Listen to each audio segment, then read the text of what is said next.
All right, just coming off of watching a little bit of Loud and Proud Orlando. Shout out David and Luis. Always a good time watching them. But there was something that wasn't a good time yesterday, and I think we just need to address it and get it off of our chest. So, Cannata, I know you're not too excited. You definitely don't look the part. So if you want to go ahead and just rant, go for it. I'm taking a second here to try to compose myself.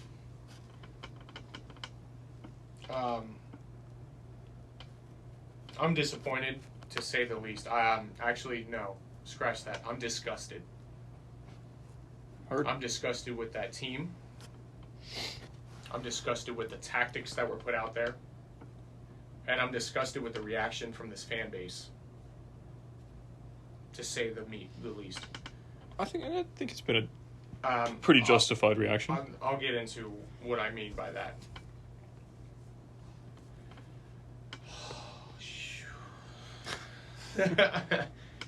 We were outclassed.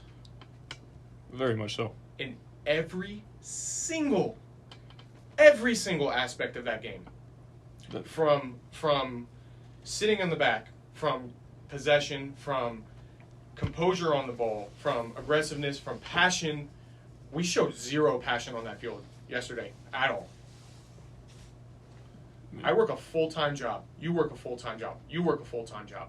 We spend our hard-earned money coming out there to support this fucking team that puts that out on the field.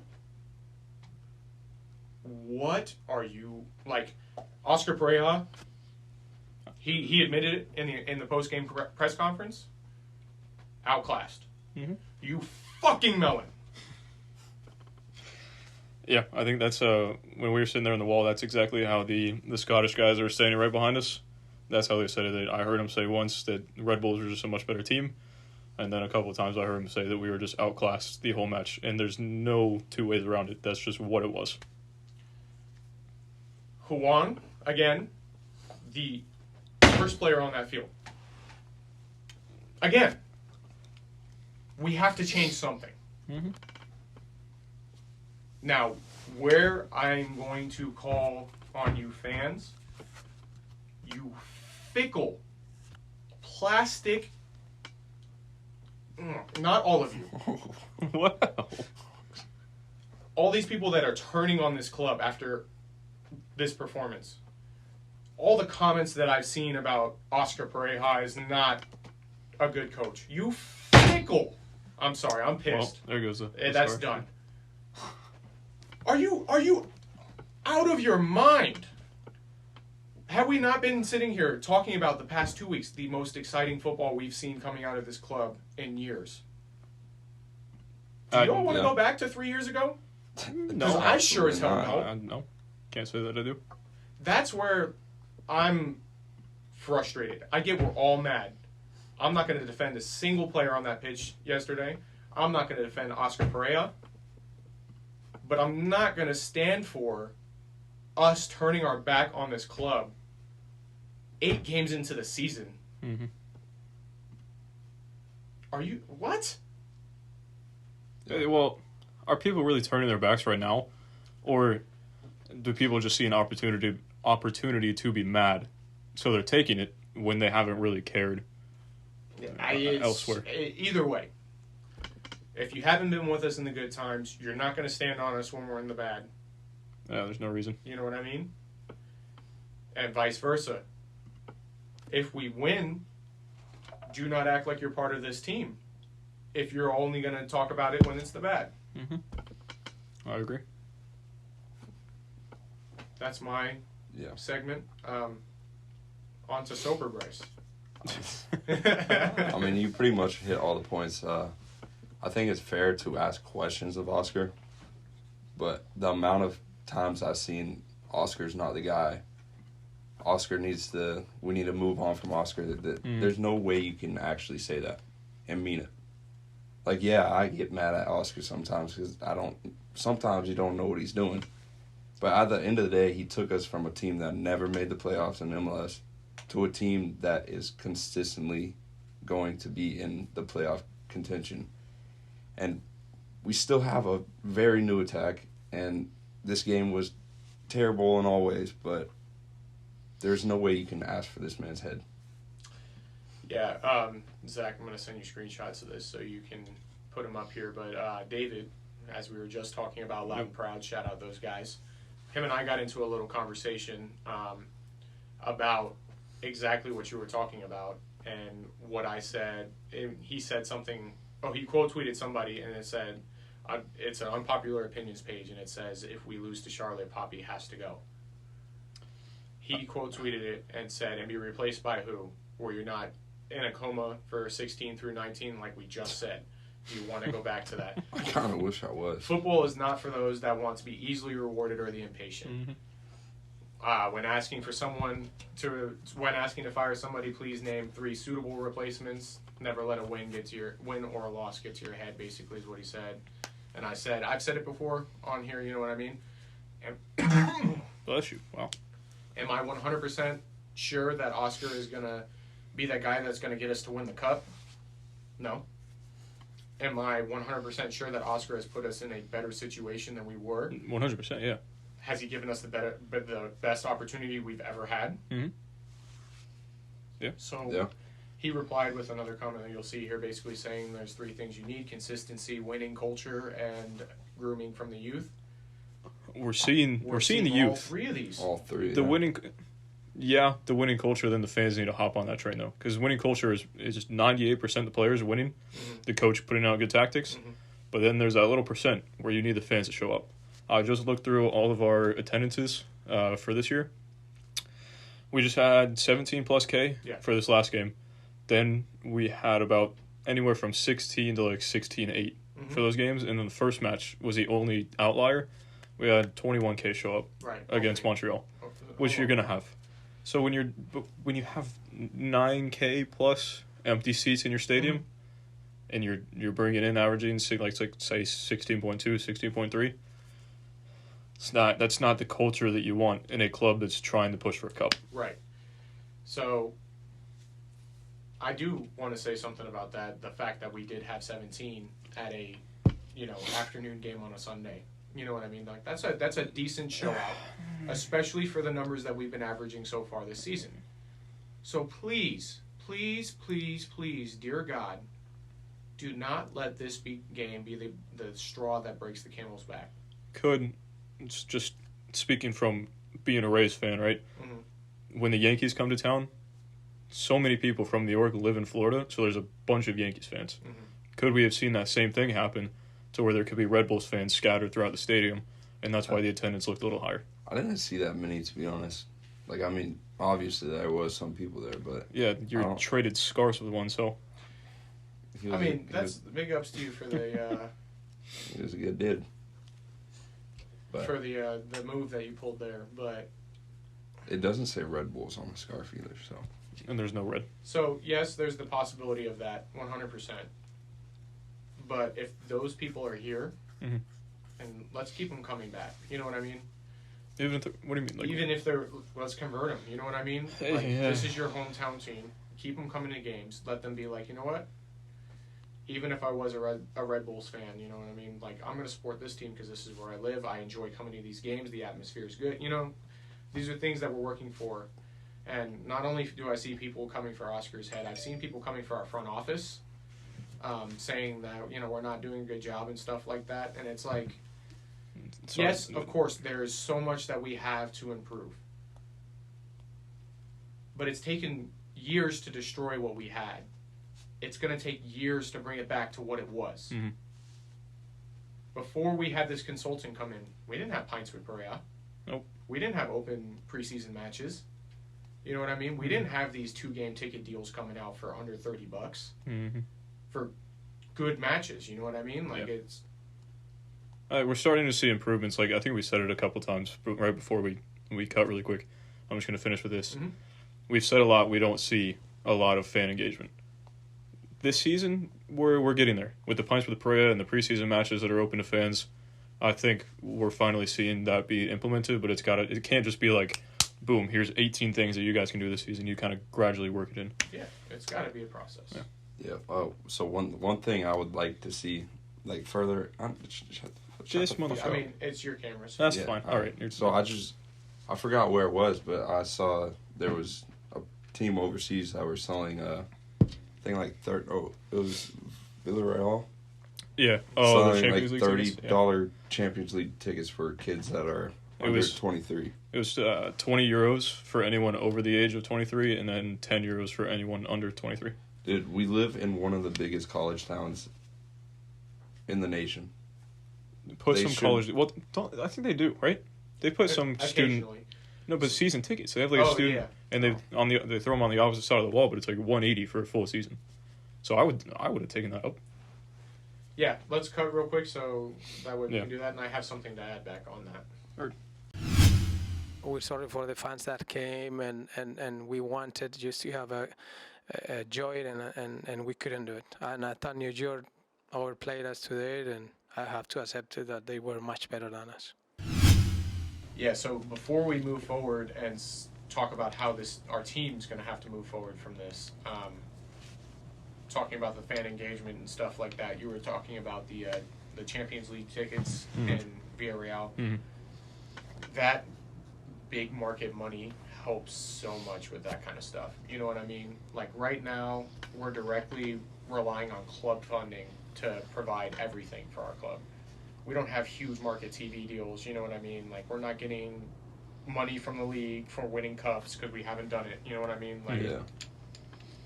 So, that's going to come with us continuing to grow this winning culture, and that's why I said before, I really don't want this loss after a good showing for what we've had so far this year to, break everybody and then be like, I don't want to go back. Yeah, well, we already kind of see that because we're averaging the same not obviously these same 16,000 people every single time, but averaging the same number. Yeah. You can say it. I know I can say it. I will look around the wall and I see the same faces week in and week out. You know what I mean? Mm-hmm. From where we are. So yeah, you want to get into our 3 points a little bit? Unfortunately, yeah. So yeah, we'll talk a little bit about what went wrong. Everything. Yeah. So first point that we put out that we needed to do going into this game was we needed to limit Red Bull's chances. Answer, no. We did not Hell do no. that. Not at all. They averaged 36% possession, and they still had 17 chances. 17 shots, yeah. 17 shots, 3 big chances, 3 goals. And Footmob said they had a big chance missed. So they capitalized on something that wasn't considered a big chance, which I'd probably consider that a big chance. Oh, if a penalty is not a big chance, I don't know what it is. So it's a massive chance to score. Short, no, we didn't. Hell no. I don't know how. Well, no, we'll get into that later. I'm talking tactics later. Second one was, did we break the press? Everybody knows that the Red Bulls are a pressing team. Apparently, Oscar Perea and his staff don't, because how did I spell prepared? Prepapred. You put as much effort into spelling that as our team did. Oh dear Lord, playing. That's so bad. Yeah, I just don't. I don't know how we thought that playing the same way we've played all season would work playing against something that we haven't truly seen all season. Especially with the quality that the Red Bulls do it in. I don't know. Like, I'm speechless as to I want to say the tactics, but I just don't think there were any tactics. Yeah. We got punched in the fucking mouth. Let's be real. Mm-hmm. And it was a little 3-piece. It was the same video that we posted on Twitter. It wasn't even a 3-piece. Red Bulls came out with the right hook, and Oscar Perea was like... Oh, mate, it was a 3-piece because we lost 3-0. I know. Yeah, for that. But right off the rip, off the start, I'm going to say... Kevin Hart sentence of the clip where he's showing the old man trying to grab everything as he's getting knocked out. That was us. Right hook, right out the back, and Oscar Perea over here. Yeah. Trying to grab everything on the way down, pulling everybody into the midfield, trying to stop something. What? Next. Hey, you got nothing? I don't know. Yeah. I mentioned the fuck shot chart, and the other one, that's a shot chart. We're going to move on. Wow, that's not even centered. It said, did we let the ball do the work? I'm just going to read this one. I said, I guess you could say we tried, which is really sad. We almost doubled the amount of passes the Red Bulls had, but also lost 3-0. We had 72 more passes in our own half than in the opponent's half. Honestly, just not a lot or any good. A lot. God, I cannot spell. English left me when I was making this. Honestly, just not really anything good to say out of the match. Which has basically been the story in all three slides. Yep. Nothing good. No defending anybody. No defending Oscar. No defending any player on that field. No defending happened on the field. I stared at the ceiling for 2 hours last night. Why? Why do you do this to me, Orlando City? Welcome back to reality. That's what I was telling the Scottish guy behind me. I was like, never mind. It's Gennaro Gattuso. Sometimes maybe good, sometimes maybe shit. I mean, between Arsenal and Orlando City, I'm going to die at the age of 28 by a heart attack. Honestly, it might be better for you at this point. You know what? At this current track, if I go another 6 years without Champions League, Yeah. and Orlando does another 6 years without making it out of the second round of the playoffs, yeah, that's probably what's going to happen. Yeah. So that we had 72 more passes in our own half. I could see that because how the Red Bulls want to play is they start their press like right after midfield. Mm-hmm. And according to that little graphic we saw earlier, our Which one? front, The one positional where one? there was 5 attackers Yeah, in a up here. little clump in the middle of the field. I don't know. They let us have possession in our own half, but when we tried to progress the ball, we were just all in one spot of the field and had no way of getting out of that press. So, speaking on, having 72 more passes in our own half, Red Bulls averaged 39% possession compared to us. 39 or 36? 36, my bad. And they had only 50 less passes in the opposition half than we did.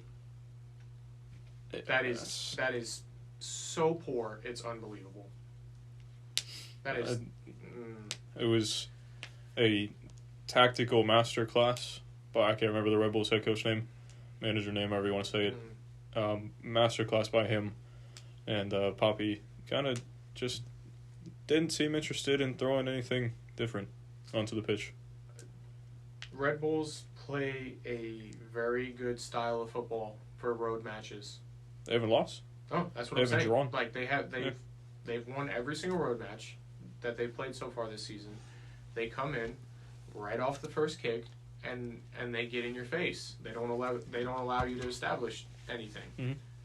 It's like I was saying yesterday. Our team, we are our best when our players average 2 to 3 touches in between passes.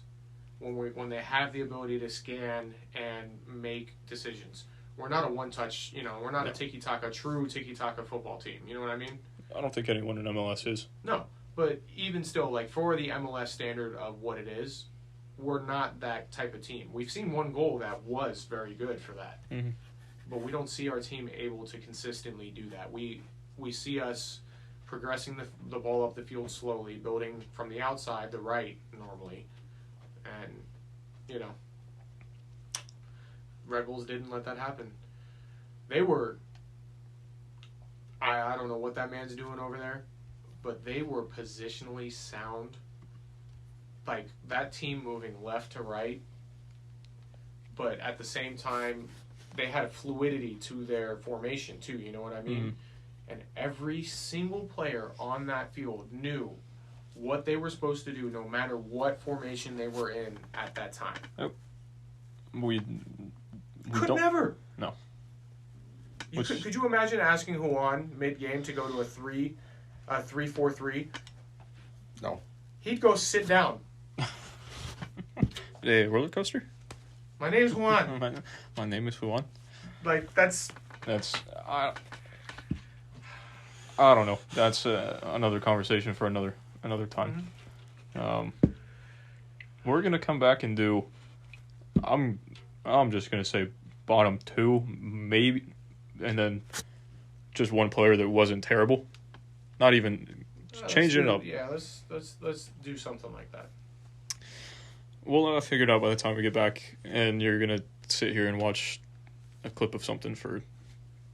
I don't even know what it's gonna be. That's where we're at. I think, Michael, all of the things that you mentioned, we were outplayed. Really,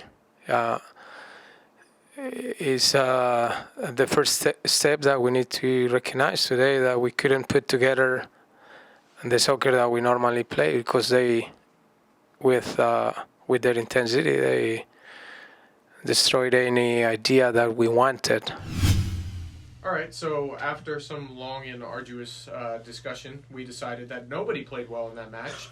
Everybody sucks, and there's only one person that we said could possibly have done decent in that match. Joao, right? I feel like you guys have to agree. Yeah. Yeah, I think you could have a shout for Robin. Robin, yeah. Okay, we'll give Robin a shout there, too. Everybody else, you sucked. You, Tesho sentence. Oh, my. Kara? kind of very non-existent.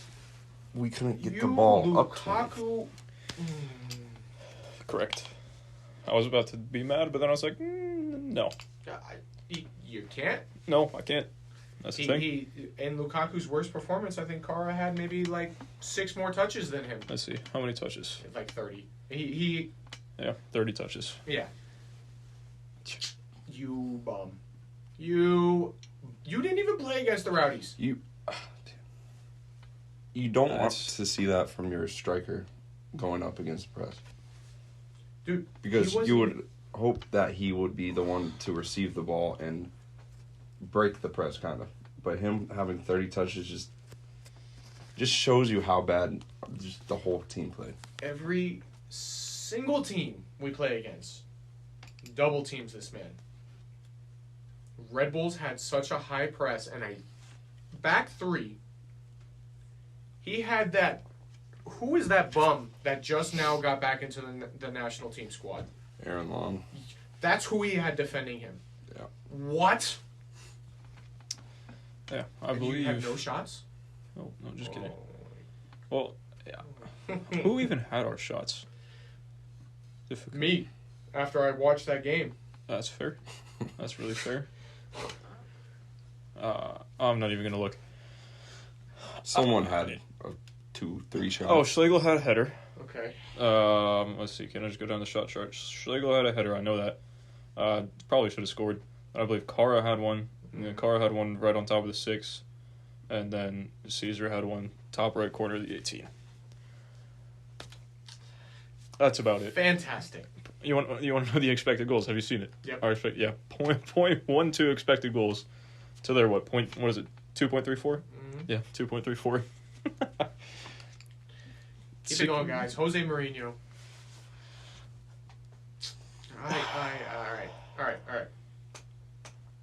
All right. Oh, we gotta do bottom 2, whatever it is. Who's the first one? Bottom squad. I got one that stood out. I got one that's at the bottom too, but the rest of them boys aren't much better. One? Yes. Okay, heard.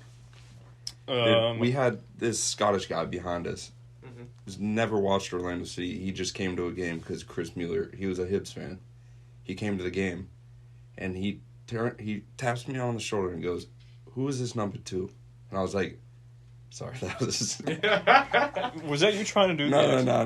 Yeah, it was. But we knew. That's so sad. But yeah, he was like, "Who is this guy?" Like, he's the worst player on the pitch and has been all game. And I was like, before the season, he was probably one of our better players, and this whole season he's just looked terrible, and it did not improve this game. I was at work one day, and I was having another conversation with somebody who is from London, Tottenham fan, actually. Unfortunate. Yeah. Only good take he's ever had in his life, clearly, based on that choice of club. He said to me, he says, I don't know who your number 2 is. He said, but he is by far, this was against Cincinnati, by far the worst player on that pitch. Yeah, sounds about right. What? Against Cincinnati? You know what I mean? Yeah. Like, look, It we doesn't. gotta. It doesn't even look like he's trying. He used to take on defenders, blow past them. He looks slow. He looks uninterested to do anything. His confidence is very low, and you can tell that by the way he moves around on the ball, and the way he's positioned on the pitch. You know what I mean? Like, he used to get very, very advanced. Mm-hmm. You know what I mean? We would see him take it to the byline and cutting it in, and then making cutback passes. We don't see that. You know what I mean? Like, he's not confident in himself. He's getting rid of that ball before he gets to that point because he doesn't feel confident in himself. Like, It's like Timo's confidence in Chelsea. And it's not going to get any better because we continue to play him. And we don't in our current formation, we all rate Kyle Smith in this studio. But we can't rely on him, man. No, you can't. And we saw it against, what was it, Columbus? He started in Columbus, right? Mm-hmm. And he was like, he got the job done, but it wasn't anything special. Yeah, he has his moments, but there's nothing to talk about. Mm-hmm. So we have to figure something out. Yeah. Right? Whether that's bringing someone new in. I feel like we kind of go through this every single week at this point, but it's bringing someone new in, changing formation, or Ruan's just got to find his form again. So, yeah, immediate fix. We need a win against Charlotte, right? Yeah. I am the manager of that team. We're changing formation. I know it's not ideal, but we've done it already 2 games in a row now against the Rowdies and now against the Red Bulls. Where you just switch it at halftime? Where we switched at halftime. We played 45 minutes in that 3-back. We're coming out in that 3-back to me. We're going to go 3-4-3. We're going to have, it's got to be Thomas Williams, because he's got to come in that spot. Or you can put Kyle Smith at that right center back spot. One of the two of them is coming in and playing that back line. Thomas has played there, so I would assume Oscar's confident in him. He sees him in practice every day. We're going to move to the midfield. Joao keeps his spot at that left wing back. We put Caesar and Mauricio in central midfield. One advanced, one sits a little bit more. The right wing spot is where I'm hung up because it can't be Juan. But when you move into that midfield role, that opens it up for us to allow other people to come into that spot. You know what I mean? We could see Joey Desart possibly playing a right mid. We could see Junior Urso playing that spot. We could see Pato dropping back. You know what I mean? Ideally, it was supposed to be Sylvester, but man, hey, it doesn't look like he's up to it. He doesn't. Maybe it would fit him better. You know what I mean? Rather than having him play that right forward. Mm-hmm. Truthfully, in the way we play, it's not truly a right wing. It's a forward. Moving him to that midfield, playing a right wing back. You know what I mean? I just don't know if I trust him enough defensively. That's my thing with him. I think, honestly, against the Rowdies, that was what he did best. Yeah. He made 3 to 4 good tackles, one up in the opposition's corner, and won us a good free kick. It was, I think, someone put the header over or wide or something. But, like, he can stick a good foot in and win the ball back. How do y'all feel about Benji in that spot? That's who I was going to suggest before you started going off. I like Benji at that left spot, I feel like. That's my thing. I don't know how he would do on the right. Because he started out on right, at that right winger spot, against Columbus, and we saw the change with him and Facundo. But if you go the back 3 of Schlegel, Janssen, and Kyle Smith, if you have Schlegel there at left center back, then you have Benji, and then Facundo at left forward, I think... I mean, that could be lethal. Yeah. But who are you putting at that right? I totally just... No, I'm sorry. I botched that. So same back line, Schlegel, Janssen, Kyle Smith, Thomas Williams on the bench. Maybe you have to... maybe you have to switch Schlegel over to the right spot and put Kyle Smith at left center back. Mm-hmm. But I think Benji's quality enough and he works hard enough to give us a little bit of assurance. Yeah, no, I definitely would think he could play that spot. So, who's playing that right spot for you? Me? No, him. That's what I just said, Benji. The right You're mid, the right one. the right mid spot. Yeah, he I messed thought. up at first. Okay. All right. Yeah, no, that's why he cut back and. Yeah, I said want it. to. I mean, I wouldn't mind that. Before Mauricio came here, he also played like a right mid spot. Mm-hmm. That could be it. So then we could have like either Caesar and Mendez or Caesar and Urso, and have Mauricio out there. But We've seen him out there in seasons past also. yeah, he would have to get back more on defense, which I don't like, because he's usually one of the ones that start the attack. But If he can press like we've seen him press, I feel like he can work himself to get back. Mm-hmm. Yeah, no, I definitely think he could and I play feel that like spot. if he does like start out there, I feel like him and the other center midfielder, whoever's closer to him, they're gonna be like rotating all game too. Mm-hmm. So I don't know. I wouldn't be mad about trying something new because it didn't work last week, Nope. and we cannot afford to lose against Charlotte. No, I mean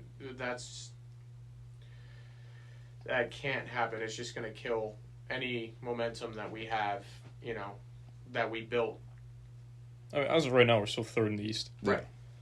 So You can't be mad, Mm. but after that match, purely just that match, you can be as pissed as you want to be. right, all of us have every right to be pissed off. You know what I mean? Mm-hmm. You had every right to boo them at the end of that match. If you felt like you wanted to boo them, you had every right to leave that game early. You know what I mean? The amount of people, when I was out there setting up for fan cam, the amount of people that only walked out of gate C, I was like, half the stadium's got to be gone at this point. And it was probably only the 80th minute. People were flooding out. That was before the third goal went in. Yeah, I mean, obviously, like, I don't necessarily say that's a good thing, No, not at all. but at the same time, it is.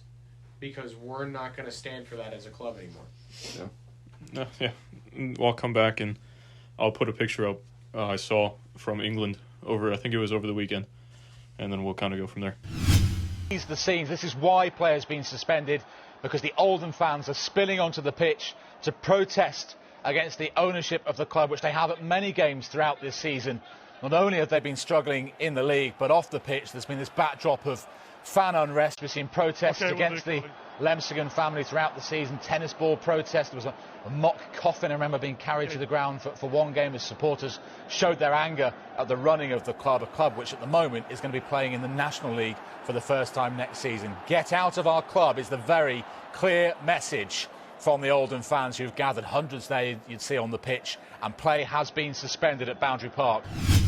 Oh, all right. Then actually to start this conversation off, there was a moment that I was out there doing the fan cam, and there were two ILF guys, don't know their names, came by, both just talking, or getting content, just talking. Mm-hmm. Then when some other guy came up, got the other guy by the shoulder and said, "Don't do that shit." And at first I was kind of like, okay. And he just kind of stood there for like 5 seconds. The other guy kept talking, and the other guy just walked away. So I don't know if there's something going on there. Apparently some people don't want to criticize the club. Something else. But, like, people want to speak their minds. Should be free to speak your mind. Yeah, that's also something that, bring that up. We'll start off with that. We're not affiliated with anybody. Mm-hmm. You know what I mean? It's the three of us and two other guys that you see pop in and out of episodes that when they can, that do this because we love this club.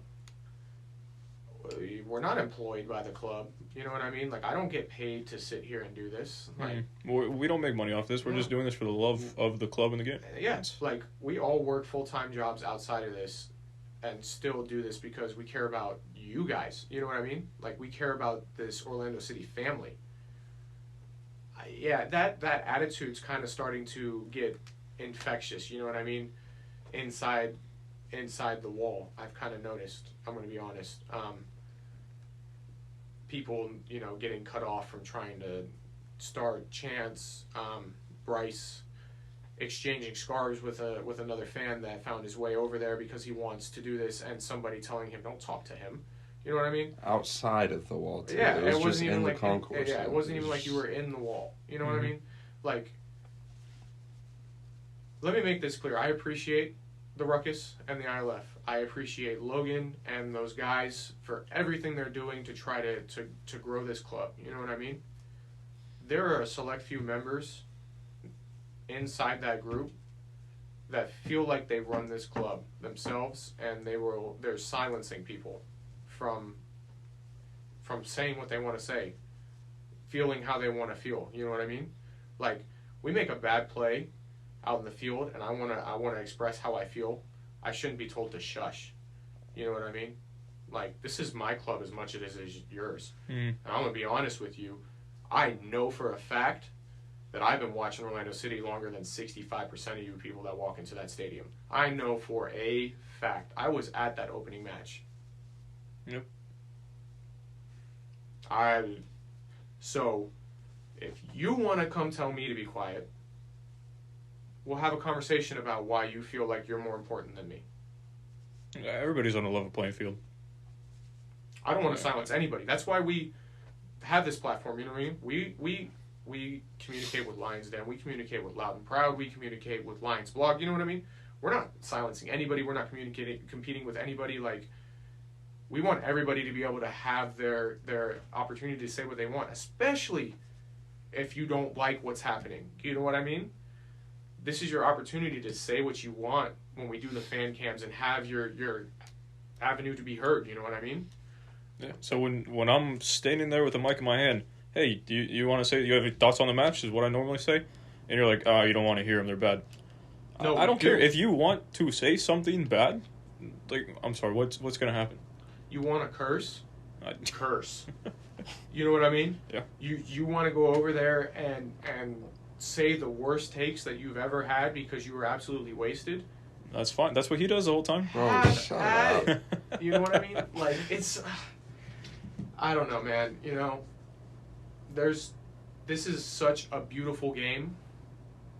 And show your tattoo real quick to the... I've probably already seen it, but yeah. You know what? No, but just real quick. That's the type of stuff that it means to people. You know what I mean? Like, it means the world to me too. I know there's Zach. This club means the world to him as well. You know what I mean? Like,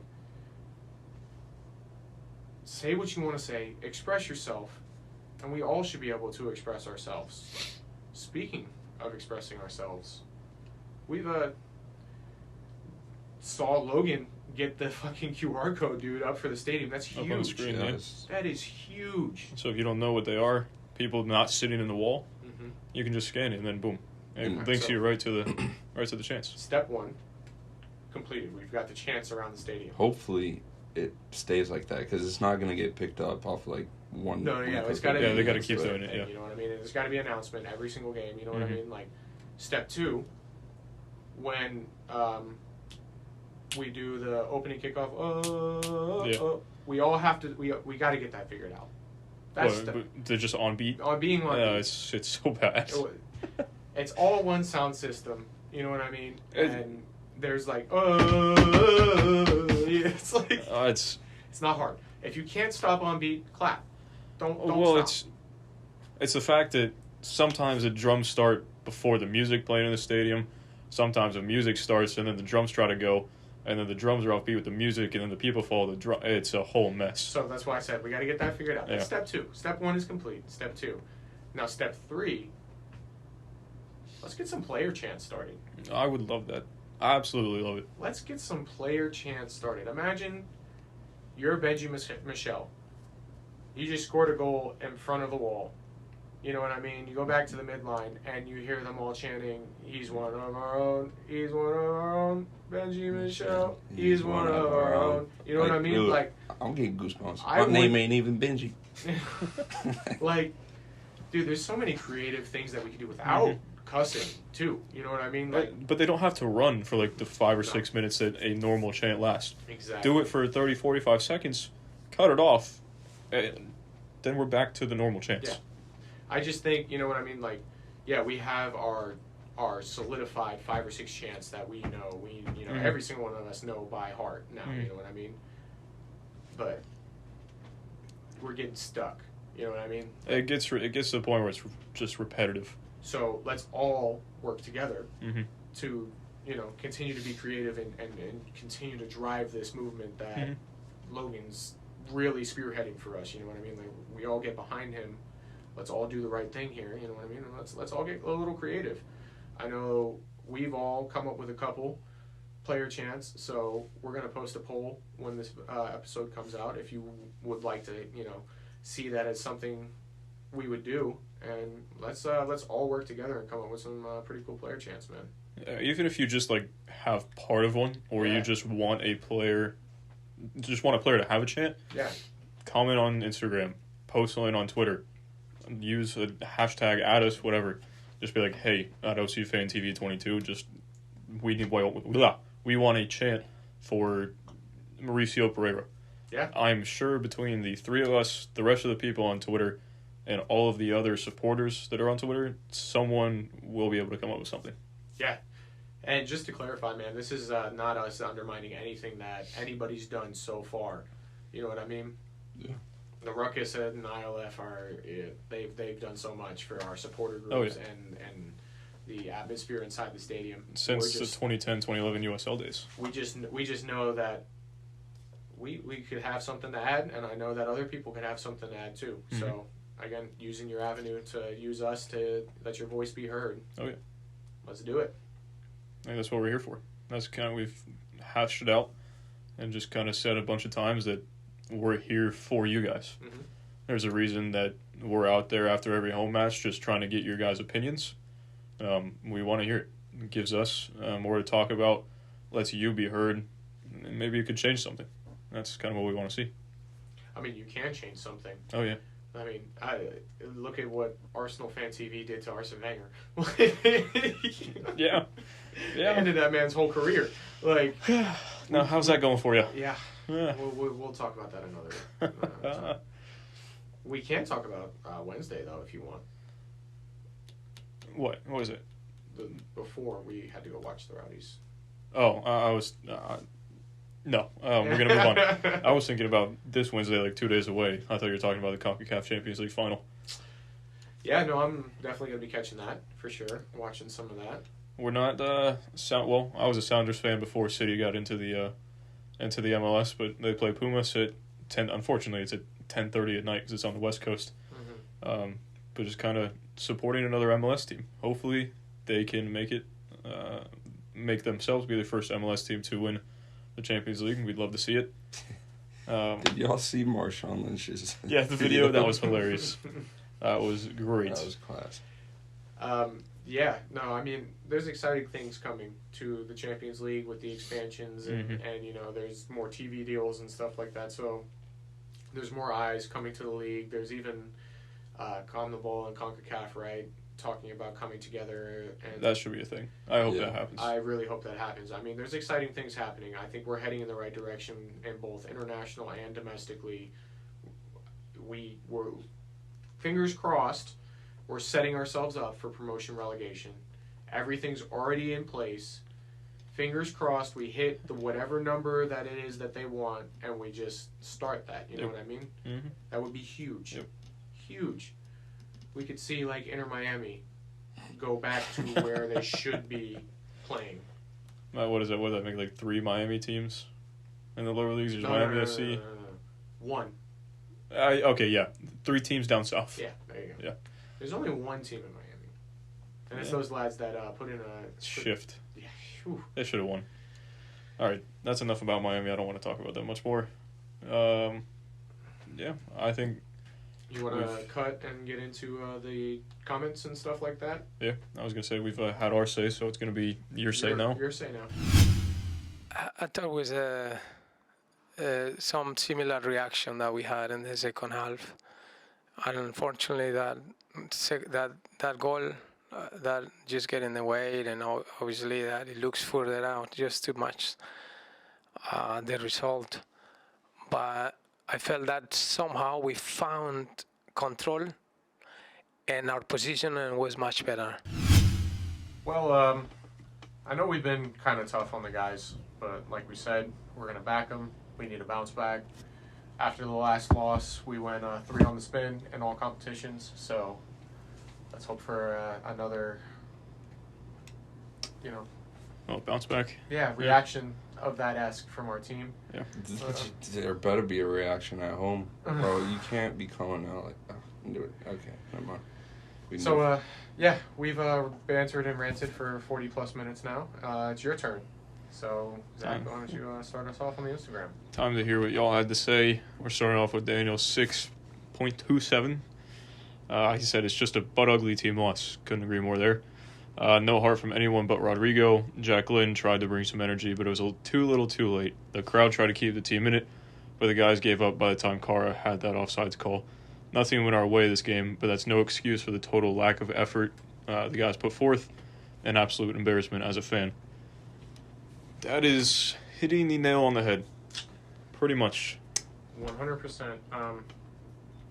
I feel the same way that I did after the Brighton loss. The Arsenal Brighton loss, Yes. just to clarify, yeah. Similar. So, put out a tweet on our Twitter letting you guys know that we were coming in here to cry our hearts out. Wanted to have you guys do it, and we'll start off with this one here. We have to be in fresh legs against Red Bulls to stand a chance. They stuffed our midfield, and without that, we have nothing. Just the rock to our scissors at the coaching and personnel level right now. Charlotte will give us space to operate, so likely won't look as poor. It better not. It better not. That's what we've been saying. Well, not all episode, but basically what I've seen on Twitter is we have to bounce back against Charlotte. I heard it after the game with the fan cam. That's mainly what everybody was looking forward to. Like, yep, we just kind of move on from this loss. We can be pissed, but we need to bounce back against Charlotte. You know what I mean? Yep. If it's a consistent performance, that's where we're all. Uh-huh. All right, so moving on to this next one. Attendance was great for a crappy match. Usually our afternoon games don't have big turnouts, but 17,000 is awesome. Huan's recent performances past weeks put a question mark on his argument to start. Can't blame it on him alone, but I didn't see a single good ball yesterday. Yep. It's kind of like the same thing that we've seen all season from him. It hasn't been... has there been a good performance? There was one where he was kind of like, yeah, it wasn't terrible, where but it was like you don't deserve to lose your spot. I think it was the Montreal match. Yeah. He started out fine, and he has not looked the same since. So. Rowdy's game happened. Like players like Urso Pato need time to recover between matches. We bounce back by playing the next game. It's a marathon, not a sprint. This team has quality. I agree with that second part. The first part has me a little bit. I'm going to agree with players like Pato need time to recover in between matches. You know what I mean? Mm-hmm. It's been the theme for us all season is going to be load management with him, and managing his minutes and contact and stuff like that. But Junior Urso for the past 2 years has been a staple in our lineup and put in shifts. He had a bad game yesterday. I don't think that had anything to do with him playing against the Rowdies, if I'm going to be honest. I also think, correct me if I'm wrong, but you were the one that's saying Pato was just jogging out there. Didn't look like he needed rest. No, I didn't think that really truly affected him, but if you're going to make the statement that players need rest in between matches, you know what I mean? He's one of the players that I could put on that list. Like, yes, we should manage his minutes. Mauricio, we should be managing his minutes, you know? Mm-hmm. But Urso's not somebody that I don't see out there starting 95% of our games for us. Yeah, I don't think it was a lot about the rest. It was just tactically wrong, especially when you see the player position map, and even just watching the game, seeing Pato and Facundo switch, but Pato not really going wide and still just sitting in the middle. Then it was just a crowd of 4 players sitting in the middle. So, yeah, I mean, rest could be a factor, but I think it was way more tactical than it was rest. So this comment comes to us from the Penrall fan himself. Yeah. I have to say the team is playing really bad. No football at all. No defense, no attack, no passing game. Midfielders don't create opportunities for strikers. What's going on? Coach not doing a good job. Motivation. There's good players. They must play much better. And this comes down to the view of how we view football outside of the United States. He's not saying that everybody needs to, you know what I mean? Like, oh, our team is garbage. We have no attack. We have no defense. We have no passing game. But in this match, There was none. there was none of that. The coach, manager, awful. Oscar, Not a good match either. do not rate him in this match at all. You know what I mean? No motivation by the players on the field. You know what I mean? These are things we have to be calling out. David from Loud and Proud coming through. That's a good one to talk about. How many Poppy Out comments did you see online? Got into a little conversation here, and people, saying, yeah, I mean, I saw way too many. And this is when it brings it back to what I was, going on about in the opening. Like, you fickle fans, you know what I mean? Like, are you going to forget everything that we've been through? And everything good that Oscar's done for us all over this? Yeah. I can't even count how many times I've seen worse games than that during 2016, 2019. So Mauricio was saying it in the post-game press conference. In our other losses this season, we created, maybe it wasn't a lot, but we did create. Yep. There was nothing good to take away from this match. Yeah. We just have to move forward. I'm glad someone's taking responsibility, because in years past it was we still tried our ideas and stuff. We didn't try anything. Yeah. Nothing works. So I always like not going back, but just going to look at this. It's on SofaScore.com. They just call it attack momentum, and you can see literally in the first half, we had I don't know who this chance was. I'll have on the screen. I'll circle it in the first half, but we had that one chance, and then the rest of that half was just Red Bulls. Mm-hmm. Second half, they scored the goal in the 48th, literally 3 minutes out of the half, and then kept the momentum going. And we had a couple chances, not anything too crazy. I think the highest one is Rodrigo's header, and then towards the end of the game again, they scored the pen. So we created maybe one true chance. I would say it was Rodrigo's header, and we just weren't creative. We lacked the ability to play. We lacked football. Period. Yeah, it wasn't good. But I'm not going to stand for anybody saying that Oscar needs to go. Hell no. No. Who are you going to bring in? Absolutely. No, you're Who not you going to gonna bring in bring- anyone better. You guys act like Pep Guardiola is going to call us up as soon as he sees the Orlando City head coaching job. Be like, yo, Get me in. No. I mean, it's coaching in a Champions League semifinal. You think he's going to come to a club that just lost 3-0 at home? You No. think- No. you think No. you think your boy Super Frankie is going to come here If they get relegated, why not? because it's Everton? We've got Super Frank. Then you'd have to sing that. Nope, Yeah, because he's not no. coming here. No, Oscars, no. I'm sorry. We were in second place in the East before this match. We're in third in the East right now. I don't even know. Dude. Why are you calling for this man's head? It You can ask questions of him and why he does some stuff, but in no way should you be looking for another manager right now. Even drunk Bryce. Even you didn't get to that point yesterday. No. I mean, I was asking questions no, of him. yeah, I and, should, and but we have every right to put some heat on the manager after a performance like that. You know what I mean? Especially if it continues, then you're like, all That's right, when- now we truly ask questions. Yeah, now we're asking questions of why is this happening? You know what I mean? What's going on? What do you need to do to fix?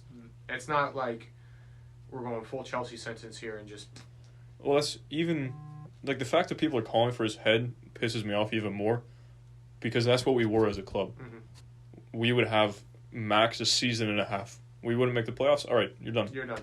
That's what it was with James O'Connor. That's what it was with Jason Kreis. Even the one that pissed me off the most was Adrian Heath. Yeah. I'm sorry. He won us how many trophies in the USL, and then we just got promoted, however you want to say it, to the MLS. Mm-hmm. And you gave this man, I think it was a season and a half.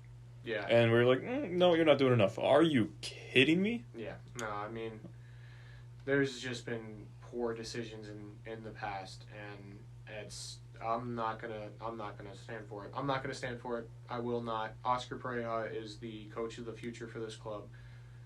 Like I said, am I 100% confident that this man is going to get over that hump and finally win that cup? No. But has he given me a reason to think that he can't eventually do that? You know what I mean? Mm-hmm. No. We didn't have a better squad than Nashville last year. And we had to go play Nashville, who I don't think lost at home at that point. So, like, it would have been tough to get past them. But at least we're consistently making the playoffs. And if it comes down the road 3 years from now, and maybe we're faltering and not making the playoffs as much, or we're just consistently getting knocked out in the first round and not looking like we're going to get past that, then maybe you're like, all right, yeah, maybe it's time to move on. But what he has done in these two... Well, did he make the playoffs in his first year? Yeah. Yeah, I'm sorry. So we hadn't made the playoffs, and then he came in, and we made it to the playoffs. He made the MLS's back final in the first 6 months of having him as a coach. In COVID time. You know what I mean? Mm-hmm. Look, every team has bad performances. Mm-hmm. I am by no means a City fan in any aspect, but I am a Pep Guardiola fan myself. I love that guy. The way he is as a person, as a manager, you know what I mean?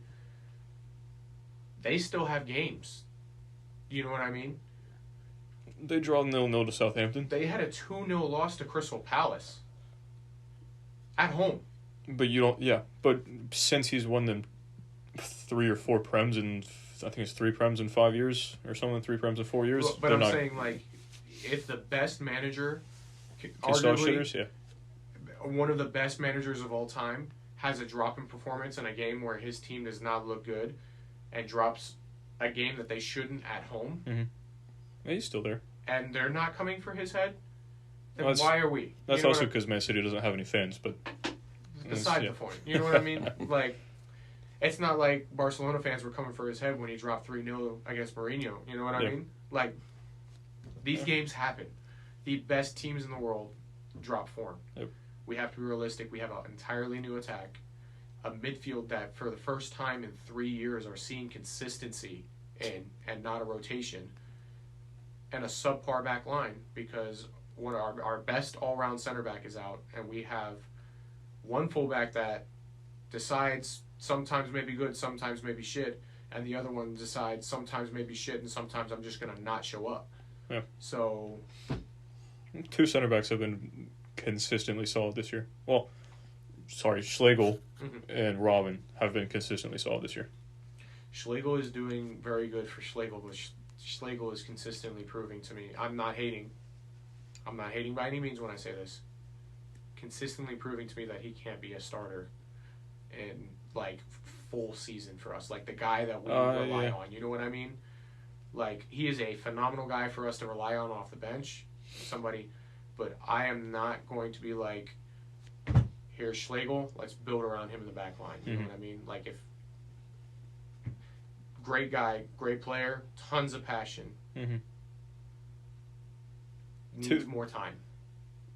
2 out of 3 matches, really good. But then you're going to have that match with them where it's a little bit questionable. Yeah, I think that's what we saw this week was a dip in form. We didn't play well, and that's what we're going to have to just kind of hash it down to. Not much more we can say without just being pissed. So I think we're just going to kind of leave it there, and we'll see you guys in our match preview episode for Charlotte that hopefully we bounce back in. Or else we're going to have another 50-minute rain episode. So that one might be worse. It probably wouldn't be an episode. We just wouldn't make it to the studio. Yeah. well, make sure you guys follow us on our socials at OCFanTV on Instagram, at OCFanTV22 on Twitter. The TikTok, we need you guys to follow that too. That is also at OCFanTV. And then on YouTube, Orlando City Fan TV or OCFanTV. And we'll see you guys next time.